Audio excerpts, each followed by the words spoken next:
Good afternoon. Today is Monday, August 26, 2024. It's 5:01 p.m. We're here for the regular trustee meeting. If you can stand and do the Pledge of Allegiance with us.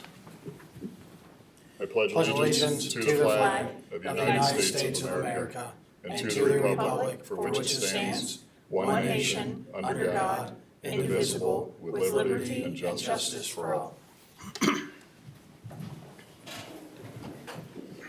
Thank you. We have an agenda before us. Are there any changes, additions, modifications? None from staff. I make a motion to approve the agenda for the August 26, 2024 meeting as presented. Second. And excuse Trustee Wallace, if you would. And also to excuse Trustee Wallace. I apologize. Still second. Trustee Dean? Yes. Trustee Krutz? Yes. It's been a moment since I did that. I make a motion to accept the general ledger report in the amount of $372,836.77 for the 8/21/24 payroll. Second. Trustee Dean? Yes. Trustee Krutz? Yes. I make a motion to accept the payments listing report in the amount of $447,637.81 for warrants through 8/21/24. Second. Trustee Dean? Yes. Trustee Krutz? Yes. We have minutes. Are there any changes, corrections? I make a motion to approve the minutes for the August 12th, 2024 regular trustee meeting as presented. Second. Trustee Dean? Yes. Trustee Krutz? Yes. At this point, we have a pre-scheduled speaker. So, if you want to, If it's all right, I'll introduce her. great. So this is actually a pretty cool little ceremony we don't get to do very often. Tonight we have Trustee Bradford with Swain Medical Center. She's our EMS coordinator there, and she has a presentation to make for one of our crews. You want any more intro, or is that enough? No, that's great. Should I go up there? or- Right here. All right, sounds You get good. the mic. Like he said, my name's Trustee Bradford. I'm one of the EMS coordinators with Kettering Health. And on behalf of Kettering Health, we want to recognize 5 crew members that were on the medic who responded to a patient in labor. Once they were en route and they pulled up at Swain Medical Center, they delivered the patient and the baby underneath the ambulance bay. I got a lot of great feedback from our labor and delivery staff there who commended all crew members and said that they did a great job. So on behalf of that, I'd like to introduce them and then give them a letter of commendation and a Starks pen. So Lieutenant Ransdale.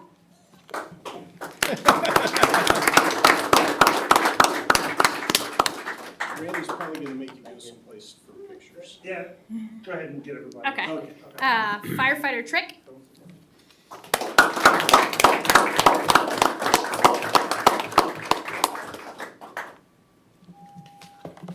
Firefighter Volmer.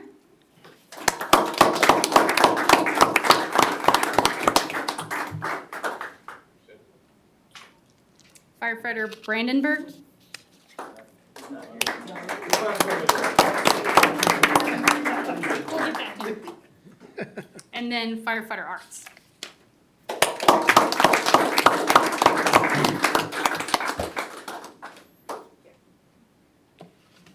That's it. Thank you. Fun. Thank Can you. I get you guys over here? Get Yes, sir. Everybody. And then get a picture with the Sure. trustees after this. Would you mind if we, Yeah. guys move, we'll get it Yep, right in front. perfect. Nope, that's fine, right there. Just move that back. That's enough. I'll get you guys first. You just want to hold your certificates up? Yes, please. All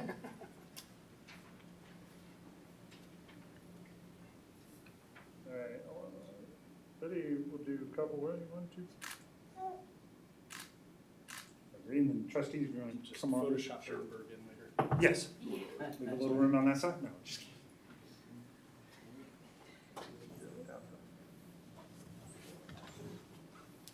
All right, ready? 1, 2, 3. Thank you. Thank you very much. Yeah, no problem. Good luck at your.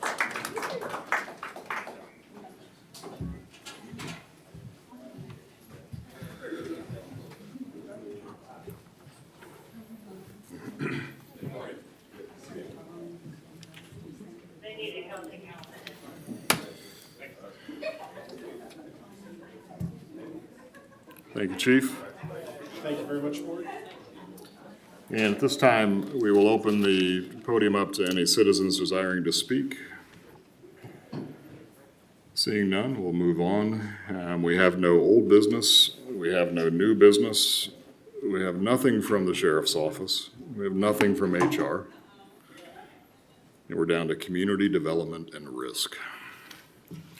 Yes, Board, as a follow-up from our last meeting, there were a couple of new points of information in regards to the adult use cannabis, primarily with the possibility of some revenue generation.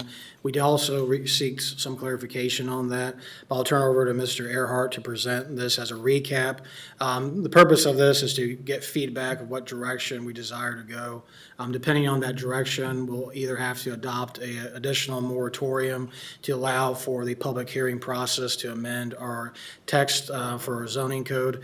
However, if we do prohibit the adult use cannabis within Beavercreek Township, then obviously the resolution you see under our legal advisor will not be needed. I'll turn it over to Mr. Earhart, who will walk us through this brief presentation. Good evening, Board.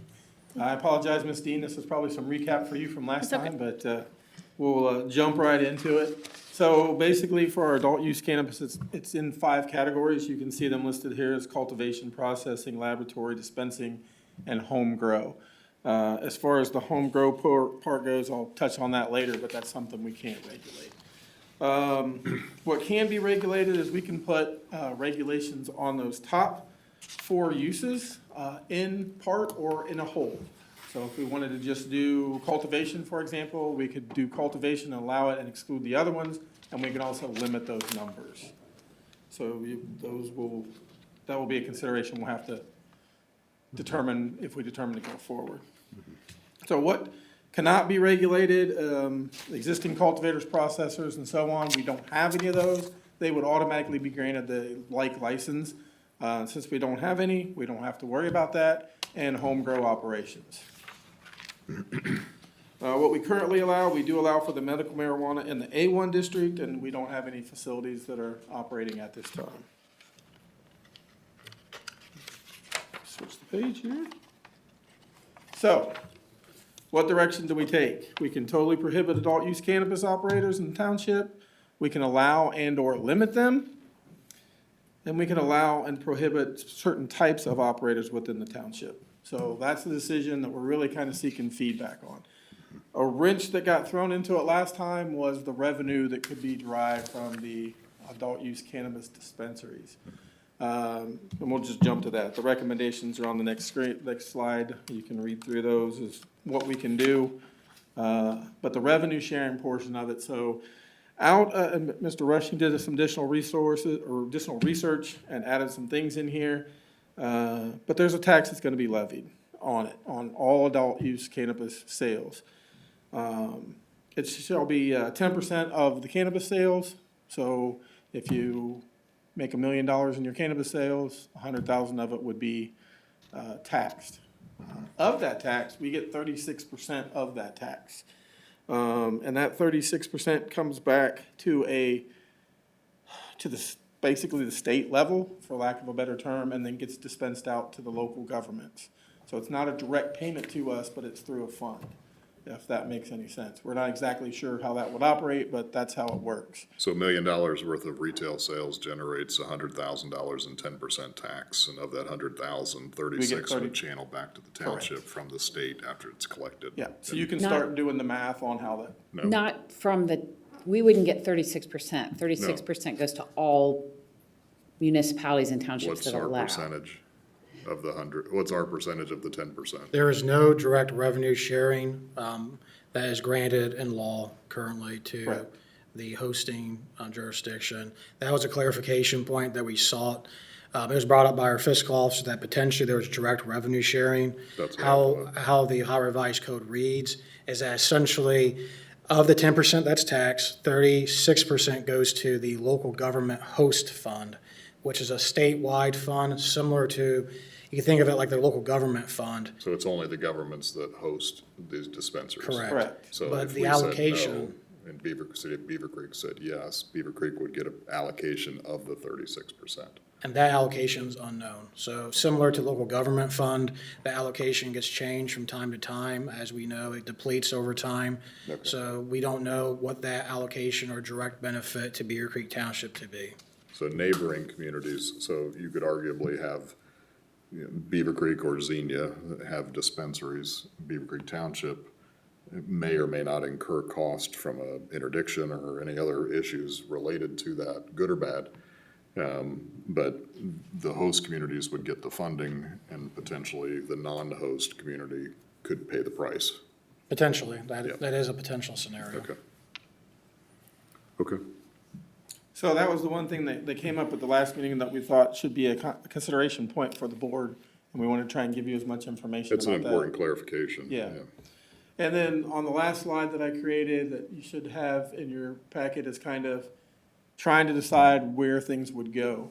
So I drew boxes around all the A1 areas and all the B3, B4, and I1 areas. So you can see the green areas would be the A1 properties, and the red peach, it's red in how it looks on everything else, but it looks peach on your map, would be the areas that are those I1, B3, and B4 properties.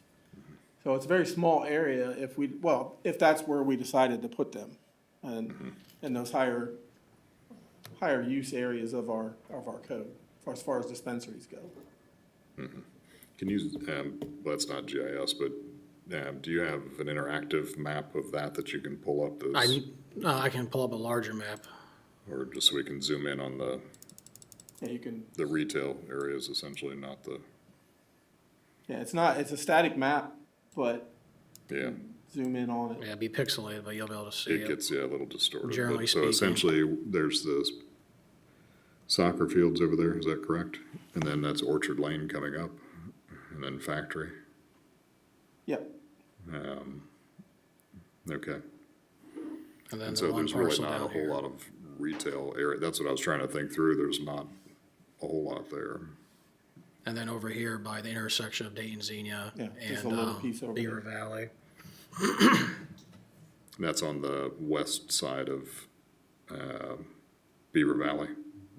That's the, Correct, that is on the west. that's Heinz property, Correct. the plumber, or not? That right there, that's GE, isn't it? Where are we Correct, at? Okay. that's Elena. I'm sorry, so so if you follow Beaver Valley up, Right here. all the way up, okay, to New Germany Treibine. That piece that's not colored in there? Is that one I missed? No, so I thought that corner, unless it was gonna go through rezoning, so it's currently A1 is what you're saying? So it'd be the southwest corner of New Germany Treibine and Beaver Valley across from Kugler Park. Here, Yeah.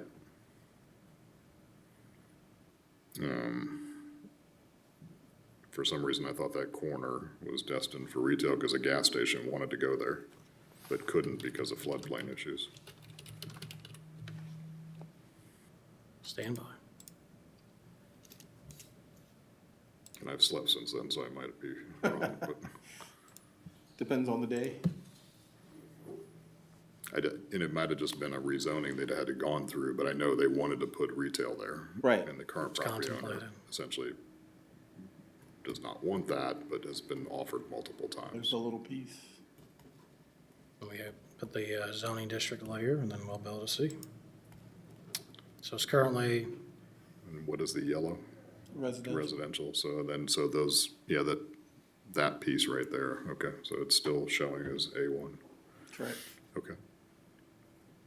Which can be rezoned, obviously. Correct. The easiest to retail, okay, But there's your kind of bank of what you have right now as far as the A1 okay.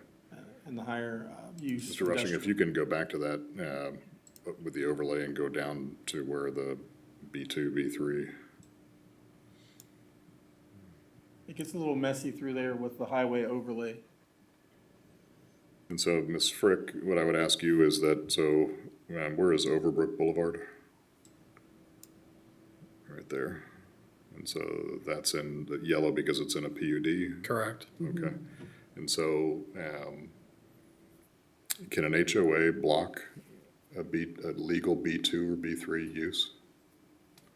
No, I mean, it would be just like any other, we would go through hearings just like any other situation to see. But it would be permitted by township, but a HOA could say no. If that's covered under the HOA regulations, their regulations may be able to block it, yeah. Okay, okay. It's just more of a curiosity, so. That's a very good point as far as those lines along over. If you, right, because if it becomes, which the laws of supremacy, which ones, Right, who goes first? right. Okay. So discussion you had at the last meeting, what was your position? I know you wanted to discuss it more or have more of a full board Yeah. commentary on it. Yeah, I was looking for more of a full board. I know that you were here during the, The medical marijuana phase? Yeah. right, and Yeah. all of the public comments and stuff that came from there. So I wanted your input in Sure. what you had to say, because I wasn't part of that. And Okay. I know that there was a whole lot of people that came and spoke against, you know, Structure, we're getting a lot of process. reverb. I don't know yeah, it's, what's going on there. Maybe the volume down a little bit. Can you still hear us? Vaguely, Vaguely. yeah. I'll pull it back down a little bit if it was How's not. that? That's good. That better? Okay. So, and I take away from, you know, the meeting you already had, but then also from discussions we had when Knox Medical was coming through and was looking to put a grow facility. And at the time, what we did, like you, not to reiterate what you presented, which was very helpful, but we essentially said we would allow one grow facility within the township. It had to be within an A1 district. So my position at the time, and we had 100 angry people come out with pitchforks and torches against the Siebenthaler property being developed for a 10-acre indoor grow facility. There was a lot of urban myth and legend that was going around at the time as far as that it was going to be outdoor grow. And Right. It was all indoor grow, which then converted the argument to we don't want something that looks like a fortress or a prison with barbed wire and razor wire fences around it for security and 24-hour armed guards. In reality, it was had that project developed and had they been awarded a license, the profile of the facility was not near that intimidating. It was an indoor, light industrial type use is what it would look like from the outside. And delivery vehicles were vans at the time. If you remember, they were minivans to, you know, full-size, you know, like a 15-passenger cargo van, but it was still a van. Today, it'd probably be an Amazon truck type, Yeah, you know, it'd be a exactly. Sprinter van style truck, but they were essentially, and they were a processing facility dominantly, and we had concerns about what they would do with essentially the byproduct and where that would go and the proximity to the Siebenthaler Fen and some other, you know, features, you know, water features, waterway features, wetland features that were in that area. The resounding, and you know, and I didn't make a lot of friends during that process, but I likened it to what is the difference between that crop and corn? Correct. And so if it's an ag property today, to tell a farmer you can't grow a certain crop because we don't like it if it's legal, and we get into this fine line of it's legal at a state level but not a fed level. To me, that's a business owner's decision to make. If they could be legislated out of business tomorrow, that's their liability, That's their yeah. personal liability. But from a property owner rights standpoint, I had a difficult time at that time arguing against allowing someone to have goats, chickens, pigs, or marijuana. It was a farm and it was an ag product, no different than tobacco. And so if we could grow tobacco, why can't we grow marijuana? And so from that perspective, I know we wandered and drifted to let's have one and test the waters. And it was really more of a matter at the time, if I recall, of it's unknown waters, rather than say we can have unlimited, or say we can have 3, let's say we can have 1. Right. If it happens, and we'll learn from that one, and then we can decide if we want 2 or not. So on the dispensary side, my gut is that, we made the decision we made, and it was predicated on the concern that medical would evolve to recreational. And in reality, those that got medical licenses for dispensaries, the hope and prayer was that recreational would follow, because that's where the bulk of. It has. Well, from business. And if you follow the other states where this all occurred, that's the pattern of behavior that followed. So we did that at the time because we didn't know the timeline on recreational. Now we know that timeline, it's here. And so the other thing that was happening at the time is that the state was a mess with the medical marijuana board. We had a local physician who's, a renowned physician from a pain doctor who was on that board at that time. And his family name is on a hospital. And so at the same time, we had converging opinions on the moral use versus the medical use versus the habit forming, and is it better or worse than alcohol? I don't know. It probably depends on the person that's choosing to use it at the moment. I know angry drunks, I know happy drunks. I know. Exactly. So it kind of is what it is. So fast forward to where we're at today, and, I think at the time I had just come back from a trip to Colorado Springs, and we had we had left the Air Force Academy and driven through downtown Colorado Springs, and there were 3 empty gas stations that all had green crosses on them. Mm-hmm. And they looked dilapidated, and it was, you had bipolar experiences in the same town. And so there was some fear of the unknown. So to where we're at today, as far as the cultivation and separating cultivation from processing, but cultivation and processing, it is a light industrial use. And I don't have the concerns today based on, those are very high-tech facilities. They are, it's a very scientific process. It's a very controlled process. It's very controlled access to those facilities. So I have less concerns today about those types of facilities in the township than I would have had, however many years ago that was when medical first came along. As far as the dispensary side, you have to just ask, as far as the character of Beavercreek Township, is that what the residents of Beavercreek Township would want? For those that want to use medical or recreational, we're not a medical or recreational marijuana desert. It's nearby. Mm-hmm. And so, the state overwhelmingly said yes to it. Greene County was mixed, but still, if you look at county level results and state level results, it's more decisive than a lot of issues that go before it. So the real key is then looking at the zones we have and saying, number one, within those zones, how close are they to a church? How close are Well, they that's to a what school? I wanted to add, And so 500 feet from a church It's and self-excluding. school to a and degree. certain things, correct, that's in the Right. regulations. And Ms. Frick, to my understanding, so if we were to say yes in a B2 or whatever, B3 zone, do we have the arbitrary ability to say, if the state mandate, like a liquor license, is 500 feet from a school or a church, do we have the ability to say 1,000 feet? Yeah, I think you can, Or is that an but that's all part of the zoning process we would still have to go to change our text of it. regulations. But yeah, I haven't seen anything that would prevent that. Okay. As long as you didn't go under that, I think you Correct, can. Yeah. under the state requirement. Because it's kind of like vaping, vape shops.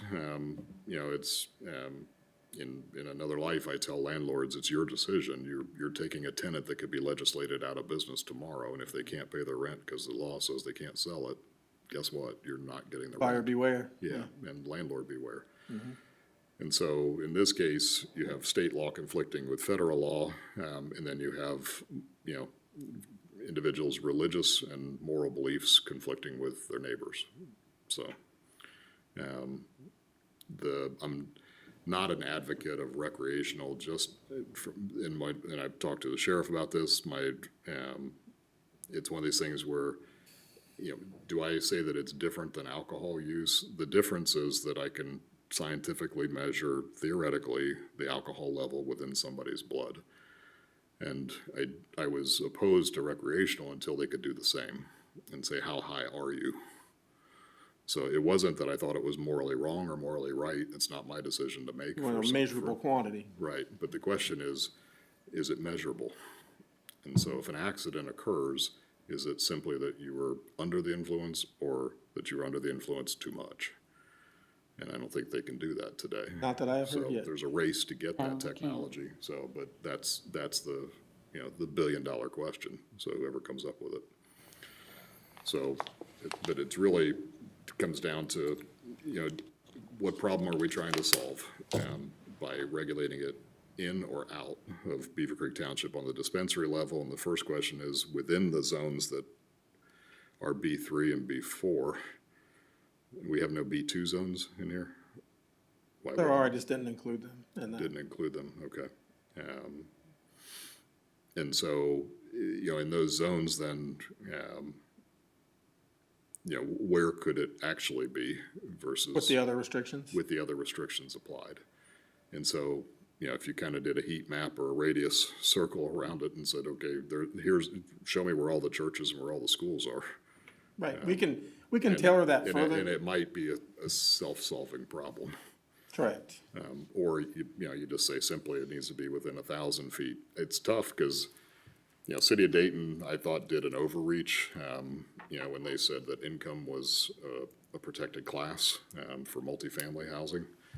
And so they told landlords you can't, make a decision on if you're gonna take a tenant based on their income, that becomes discriminating. To me, it's a business decision. Correct. So here, there are vacancies within some of these areas that probably could be filled. You have the ability to limit the number of dispensaries, and if we have the ability to increase the radius protection for certain types of properties that we want to shield or protect, then I'd be willing to look at it again. So. One of the things But not- I but not recommended. without- Not without a little bit more analysis to And I say, think the big thing that we were looking for as staff this evening was to see which direction we wanted to look Yeah. further. We can definitely do that. that would help We me have the make a ability to decision, throw because, if you take 10 spots where it could be, Right, and you say, well, if we just apply the existing filters. restrictions, Sure. then that takes 10 to 5. And I'll then- see, then if I'm- we double I'm- the restrictions, it takes 5 to 2. utilizing some different tools, and I'm gonna have to get with the chief to kind of jump on a little bit more local GIS to do it with, but, we can pop some radiuses on there. You get with some close, 500 yeah. and 1,000 feet, take a look at the kind of combination of the two, see what we're left with. And that's fine, we're trying to, And to me, like I said, if you took the whatever it is, if it's 500 or 472, I don't know, but whatever the existing restrictions are, whatever, show that as one color theoretically, and then, or one radius circle or whatever, and then show the second tier if we doubled that. that's great, and that provides don't know if some that working direction. It's reasonable to you, or if you're morally opposed to it, I don't know, so. No, I think that that's a good measurable thing that you can look at and see what areas those would be, able to be in. I mean, there's still gonna be a lot of agricultural ones left if we decide that. Well, But that sounds yeah, more, we- you've gone down that road and decided it's more an industrial use, which I agree with. Yeah, it really is a light industrial to industrial, and it's a very contained and managed process.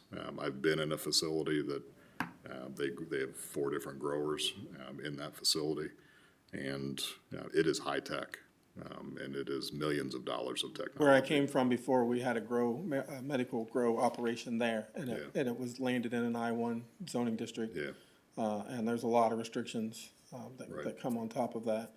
And then where I live, there's a medical dispensary, and that's in a business district. Sure. And, that stays relatively busy. Yeah. as far as that It'll goes. get busier, I'm sure. Sure, now that it's going to the recreational. But that gives us some direction to work on. We'll bring back in the future a map showing that information. And And at this point, I'm not an advocate necessarily of having more cultivation and processing facilities, because we don't have anyone beating down the door to get the one we offer. right, So, I don't mean, think fill that one out, is like- once that one's taken, then we could potentially entertain a second one, but I don't know why that, we wouldn't carte blanche say we could do 2 or 3 now, because we haven't filled the one. I got So, you. unless, I would look at, I don't know if we applied anything over restrictive that, made that decision. I think it's really comes down to land value is what drives, if they want to put the land value, demographics, and, user- Demand. User data. Yeah. Exactly. So, okay. Well, with that in mind, one of the things that I did recommend to Mr. Rushing, and I think you have some legislation on your agenda tonight, was to extend that moratorium out for another 120 days, so we can continue to research that. 120 days will put you to Christmas Eve, December 24th of this year. So it just gives you some Okay, context. and so the moratorium, so we already have, is the moratorium, we didn't really did we put a moratorium on for dispensaries, or did we just pass For legislation? adult use cannabis in general. Yeah, right. adult use cannabis, it covers the cultivating, processing, and dispensaries for the non-medical use. And that expired pretty much today.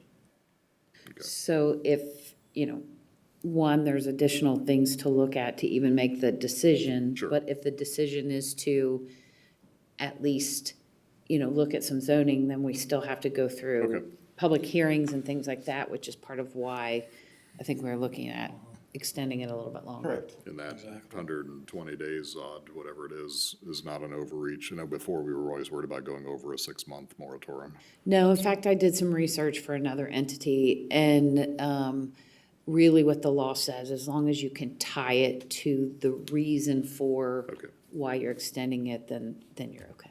Well, And that- we've got and you neighbors put- doing it on 18 months on gas stations, and it sounds illegal. Yeah. If you can tie it to why you put it that long. We, 60 to 90 days for the changes to the zoning code. So, I mean, That's that eats reasonable. up quite a bit of that Yeah, time right plus there. holidays. Okay, Yeah. okay, Thank you, board. thank you. Thank you, board. Move on to, we do have one item under IT, and that is simply a surplus resolution. They have identified some IT items that we wish to surplus because they are obsolete. There is a drafted resolution in front of you. It can be passed as presented. I make a motion to adopt resolution 20240826-IT-A, a resolution finding certain township equipment to be surplus and to dispose of it. Second, with just quick discussion, how does an LCD monitor, how is that obsolete today? Quite frankly, I don't know this particular model, but my personal experience, a lot of times they just stop working. They get burned out. The light bulbs inside of them fade Do we out leave over time. monitors on at night? I was just out of curiosity. Like, Pardon? Does staff leave monitors on at night when they leave for the I day? can't answer that for township-wide, but more than. Some places it's required. so- Right, we don't have a policy that dictates one way or the other. However, they do, all the devices automatically go to sleep, and when they go to sleep, they lock out and the monitors turn off. Okay. Sometimes just from a security standpoint, they want the computer left on and the monitor left on Locked, so that it right. can be accessed 24/7 by, Absolutely. cybersecurity type software. So I didn't know if we actually leave We ours could on or not. institute, I can work with Paragon on that and see if we can update our policy. I do know all the devices automatically, unless they override it, automatically go to Yeah, sleep. and I've gone by office buildings, you see all the computers are lit up. It's like, Sure. That's a giant waste of money. Yeah. Understood. If I'm not mistaken, Mr. Rushing, that Samsung was the monitor in my office connected to security. And so those don't go to sleep. They're always on, yeah. Yeah, but that one burnt out. Yeah, Yeah. that one burned out, Thank you. Just curious. Okay. You can call. Trustee Dean. Yes. Trustee Kretz. Yes.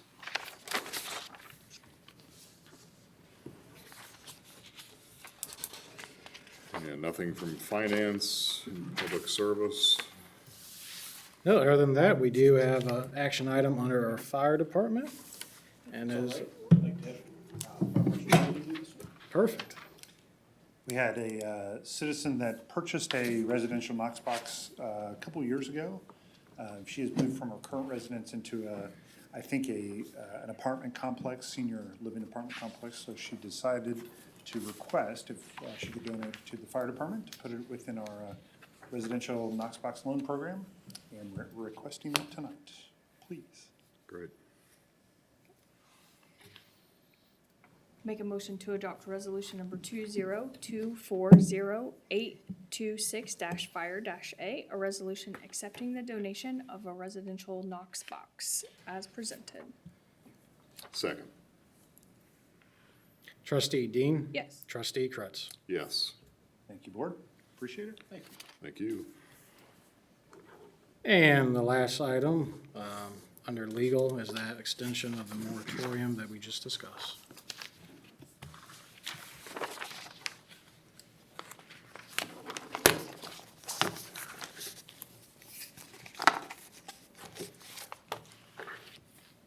Ms. Frick?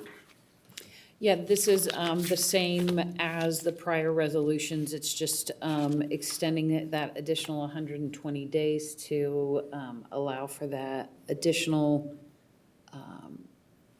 research into the potential areas, and then if the board should choose to go forward, the time to allow for the necessary zoning hearings for any zoning changes we would need to make. So that's the purpose for the additional 120-day moratorium. Okay.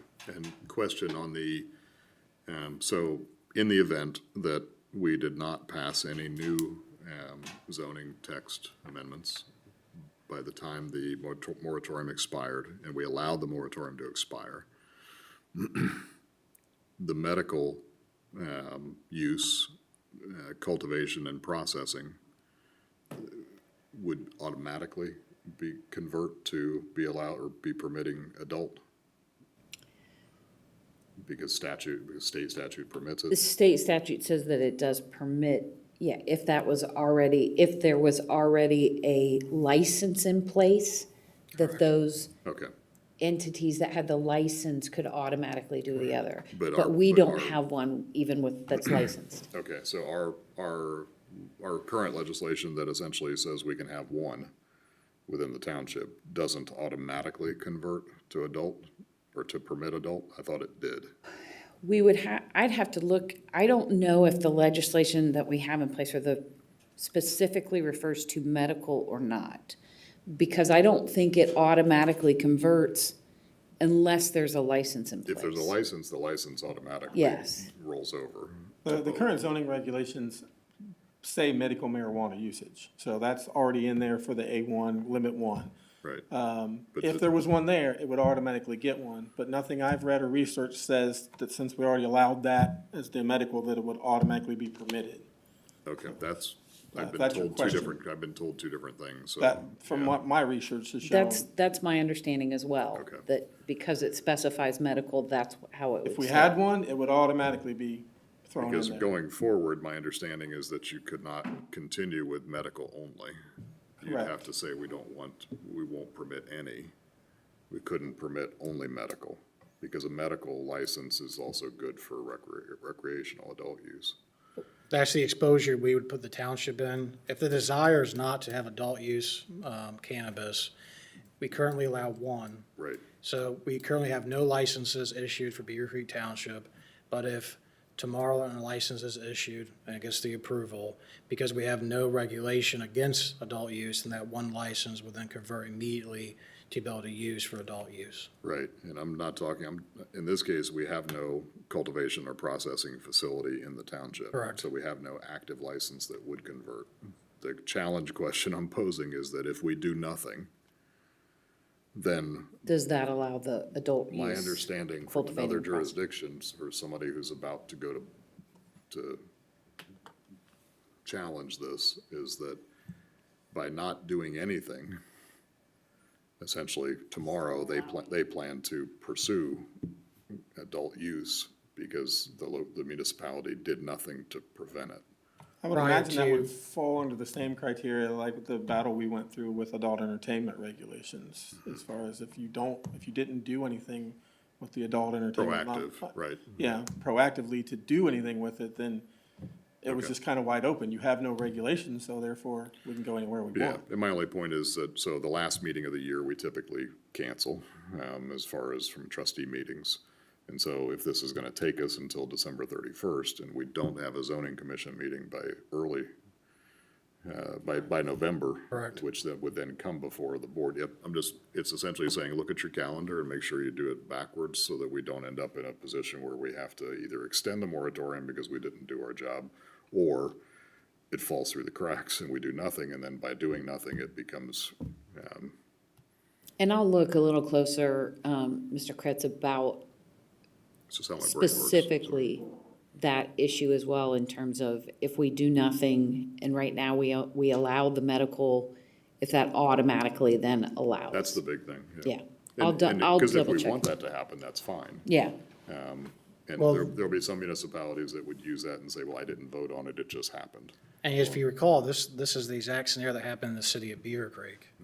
They did not have any regulation and how they currently have adult use dispensaries because they had no prohibition and a medical use went in, this is years ago, and that medical use automatically converted to adult use. Right.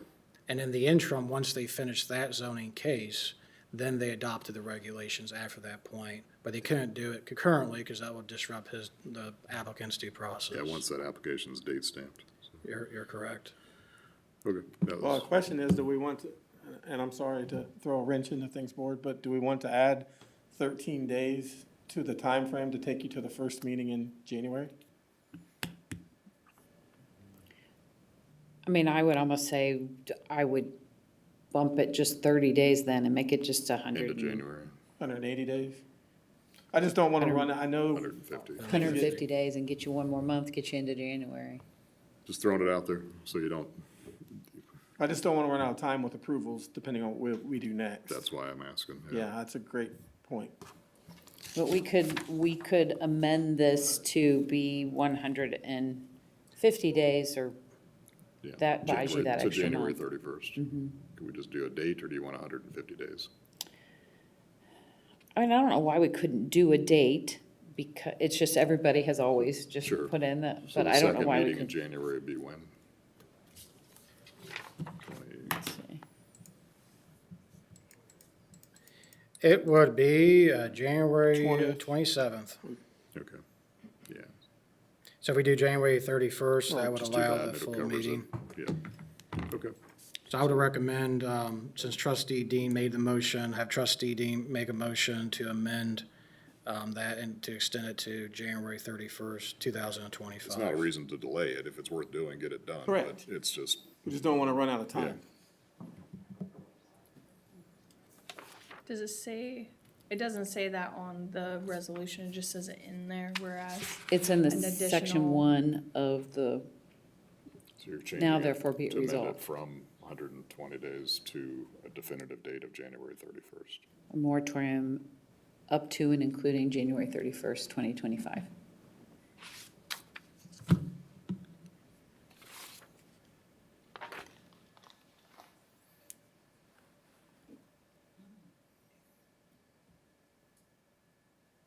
thirty-first, 2020.